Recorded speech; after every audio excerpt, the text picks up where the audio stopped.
राधे राधे श्याम यादे। जो लोग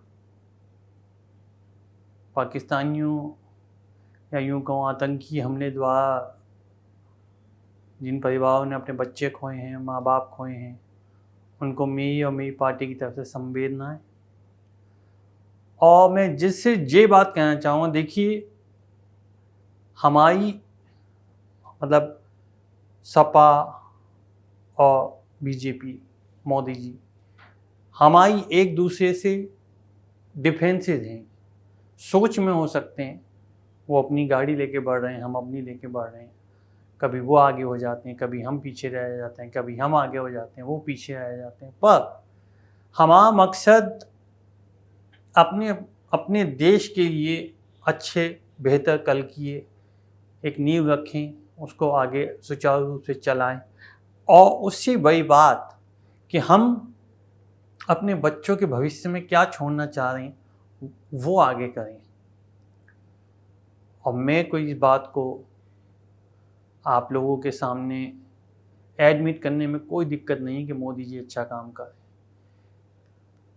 आज पूरे देश में ये जिस तरीके का माहौल बनाया गया है, हमारे देश कश्मीर में, मतलब हमारे मतलब कश्मीर जो हमारा देश का हिस्सा है, उसके अंदर जो पाकिस्तानी ने कब्जा कर रखा है, उस पर जो ये जो उन्होंने मतलब इंसानियत को तार कर देने वाला जो हरकत की है, ऐसी जो अपनी इच्छाओं को अंजाम दिया है आतंकवाद के ज़रिए, तो मैं एक बात बोलूँगा कि जो इंसान भारत में रहने वाले गद्दारों को नहीं छोड़ता तो तुम्हें तो क्या ही छोड़ेगा।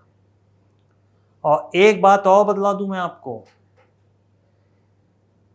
ये तो अभी मोदी जी हैं जो इतना टाइम लगा है, क्योंकि ये भी काम तो करेंगे ही तरीके से, लेकिन गलती से कहीं बाबा होता, हमारे योगी जी होते ना, तो वहीं घुस करके तुम्हारी ऐसी कबर खोदते कि तुम्हें याद रहता।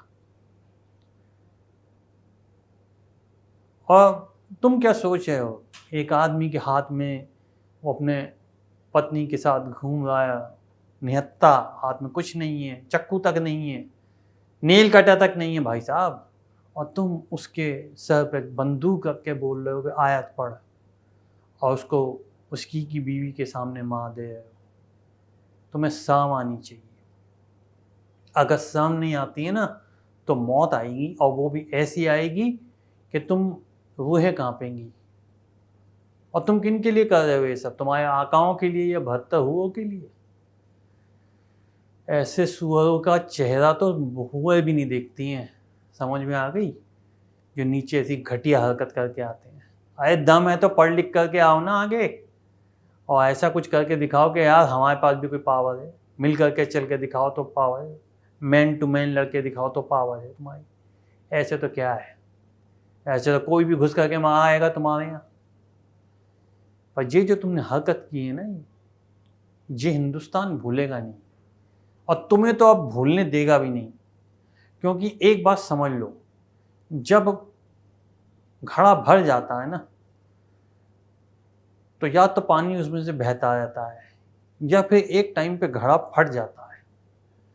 तो बस ऊपर से उस घड़े को भरने के बाद ढकने की देर है, फटेगा जरूर, हल्के से कंकड़ से भी टूट जाएगा वो। और अब तुमने तो हरकत ही ऐसी की कि हल्का सा कंकड़ नहीं, तुम्हारे तो पड़ने चाहिए बढ़िया वाले। मैं सपा प्रमुख होते हुए, अलग पार्टी का होते हुए, पर हिंदुस्तानी होते हुए ये मोदी जी से आग्रह करूँगा कि अब इस मुल्क को, पड़ोसी मुल्क को बख्शा ना जाए हर तरीके से। हम उनकी तरह टुच्चे नहीं हैं, हम उनकी तरह इंसानियत का खून करने वाले नहीं हैं, पर छोड़िएगा मत, जो कि मुझे पता आप छोड़ेंगे नहीं। तो बस आपसे यही इल्तिजा है कि अब की बार जो काम करें, बल्कि अब की बार कांड करें, और ऐसा कांड हो कि इनके मज़ा आ जाए, कहीं से भी सांस लेने की फुर्सत ना मिले। मतलब हमारे यहाँ पे लोग आईआईटी खोलते हैं, डॉक्टरों के लिए अस्पताल खोलते हैं, कि कॉलेजेस खुलते हैं कि यार वो पढ़ें। इनके यहाँ आतंकवादियों को पनाह दे करके उनको ट्रेनिंग दी जाती है। ये ट्रेनिंग है? ये किस बात की ट्रेनिंग है कि तुम किसी और के बहू बेटियों को, माओ को, बच्चों को, बड़ों को, बुजुर्गों को, सबको मौत के घाट उतार रहे हो, निहत्तों को।